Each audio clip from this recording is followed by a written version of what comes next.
132 या पूर्ण सोसायट्यांना पाणी अजिबात मिळालेलं नाही। पण शासनाने या ठिकाणी मनमानी पद्धतीने आणि सोसायट्यांच्या बोजा टाकायचं जे काम चालू केले, पाणी जिरतंय कुठे, जे पाईप टाकलेले आहेत त्या ठिकाणी त्यांना पाणी चोरून या ठिकाणी दिले जाते आणि लाखो रुपये त्या ठिकाणी भ्रष्टाचार होतो। या भ्रष्टाचाराला जबाबदार कोण? कोण्या फार्मवर या ठिकाणी आम्ही सह्या केल्या आहेत, सिक्कीमचा शेतकरी सभासद या ठिकाणी पूर्ण भरपाया जातोय।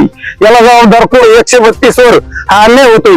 हा अन्याय आम्ही कधी सहन करणार नाही। उकडीच्या कार्यालयासमोर आमरण उपोषण सर्व चेअरमन लोकांना करावं लागेल। शेतकऱ्यांना पाणी मिळत नाही, फुलगेजनी पाणी नाही, उन्हाळी पाण्याच्या रोटेशनला कॅनलच्या नळ्यावर राहिल्यात आणि पाणी खाली राहिले। जास्त बोललं तर आपला तालुका जास्त पाण्याची चोरी करतो असे उत्तर मिळतात।